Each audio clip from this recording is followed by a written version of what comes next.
Like our deferrals, adjusting entries for accruals actually fall into two categories. We have accrued revenues or accrued expenses.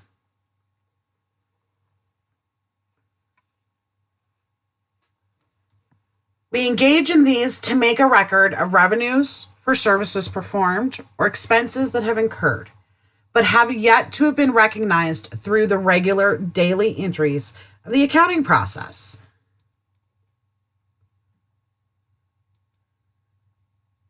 Accrued revenues are revenues that we are recognizing for services that have been performed, but we haven't received them in cash, nor have we recorded them in the accounting system yet.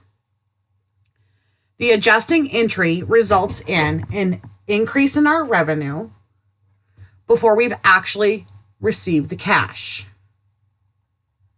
Accrued revenues can occur with rents, interest, services performed. And the adjusting entries serve two purposes. They show that a receivable exists, that there is an amount that is owed to us by another party, and it records the applicable revenues for those services that were performed in this accounting period. Those adjusting entries for accrued revenues will increase or debit an asset account and increase or credit a revenue account. Let's look at some possible accrued revenues. In October, Sierra Corporation performed guide services for $200. As of October 31st, we had not yet billed the client, so there has been no recognition for these services that have been performed. We will debit to our accounts receivable, showing that there is someone who owes us $200. And we will credit, showing that they owe us for those services that were performed in the amount of $200.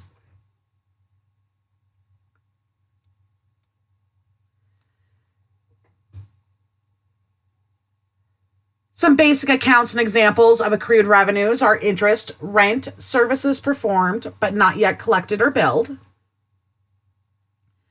The reason we engage in this adjustment is that the services have been completed. We have completed our obligation. So it is time for us to recognize the revenue. But as of this particular point in time, there has been no record or cash received for those services. Before we engage in this adjustment, our assets are understated and our revenues are understated. So to correct that, we will debit or increase our assets and credit or increase our revenues. The other category, accrued expenses, are expenses that have been incurred, but we haven't paid them in cash and we haven't recorded them yet. Adjusting entries result in the expense being recorded before we actually pay the cash. And ones that often occur are interest, taxes, utilities, salaries, just to name a few.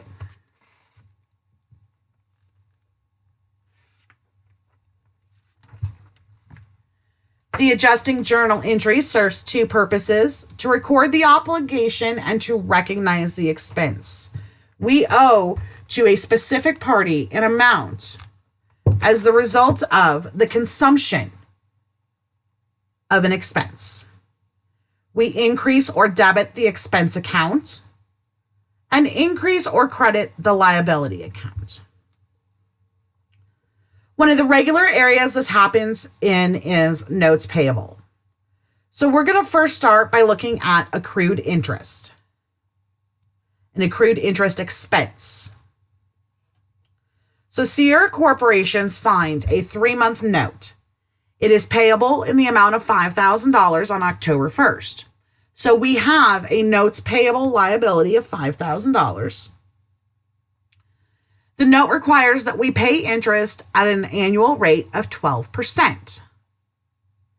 To determine the amount of interest expense that we are incurring every month, we take the principal, or $5,000, times the rate, the annual rate of 12%, and then we multiply that by the fraction of time that we are experiencing. So 1 month out of 12. 12% annual, 1 month out of 12. And that tells us there is a $50 interest expense associated with this note every month. We recognize and increase our interest expense, and then we would recognize our interest payable, showing that as a result of having had these funds available for our use for the month of October, we owe a party $50. Another super common, almost monthly type of accrual that you will have to engage in real life deals with salaries and wages. So Sierra Corporation last paid salaries on October 26th. The next payment of salaries will not occur until November 9th, according to their payroll schedule. The employees received total salaries of $2,000 for a 5-day work week, or $400 per day. So when we look at the adjustment period, the 29th, the 30th, and the 31st, there are 3 days in October that our employees will have earned salaries, but we will not have paid them because they won't be paid until the 9th, nor will we have yet recognized them. So there is $1,200 in accrued salaries that need to be tied into the month of October. We begin by recognizing the expense. Remember, you always start with your debit lines and then you move into your credit lines. So we have a salaries and wage expense of $1,200. And then we recognize we owe salaries and wages payable for the month of October in the amount of $1,200. Our accrued expenses can go across a variety of types of accounts, a variety of transactions that may kick these into place. One that regularly occurs is utilities. You receive your utility bill in the month of February, and largely it is probably reflected time period wise, if you look at it, to the month of January. So we have to engage in adjustments so that we can recognize all of January's expenses in January and only February's expenses in February. So we create these payables to show that we owe to an individual or an entity certain amounts for expenses in the current period.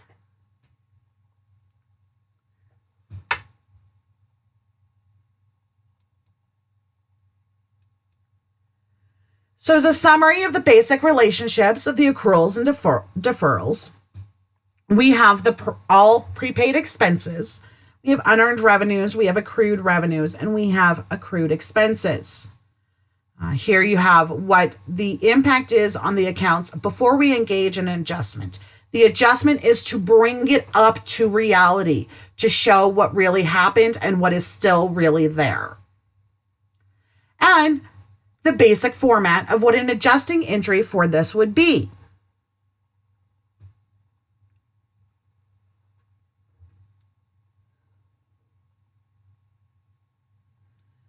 So here we have a situation for Microcomputer Services, who began operations August 1st, 2017.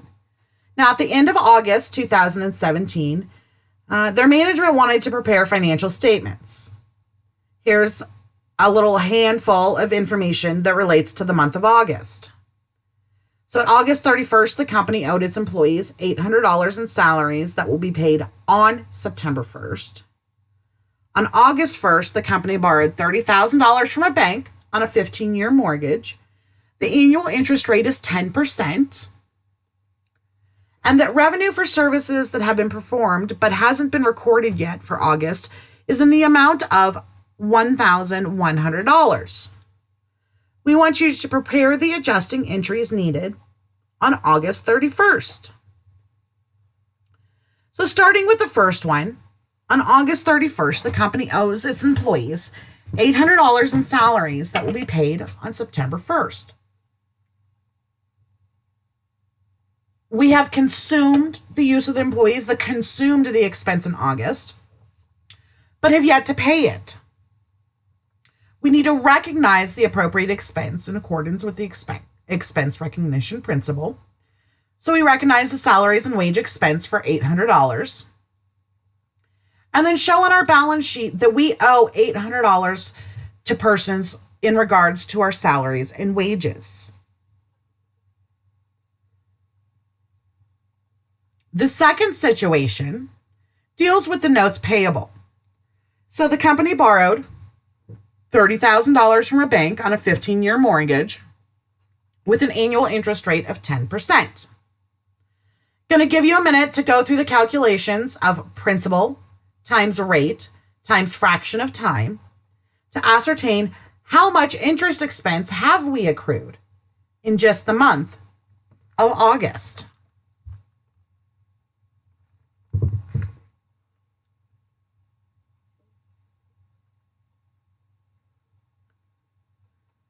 We enter an interest expense of $250 and show that we owe interest as an obligation, as a liability, in the form of an interest payable of $250. We've accrued some expenses here. Now let's look at what happens with unrecorded revenues. So we performed services in the amount of $1,100, but we haven't recorded them yet. We'll post to the accounts receivable showing that there are individuals who owe us $1,100 for the services performed in the month of August in the amount of $1,100. Next, we'll look at the adjusted trial balance and closing entries. But we'll go ahead and close this video here and pick it up in another.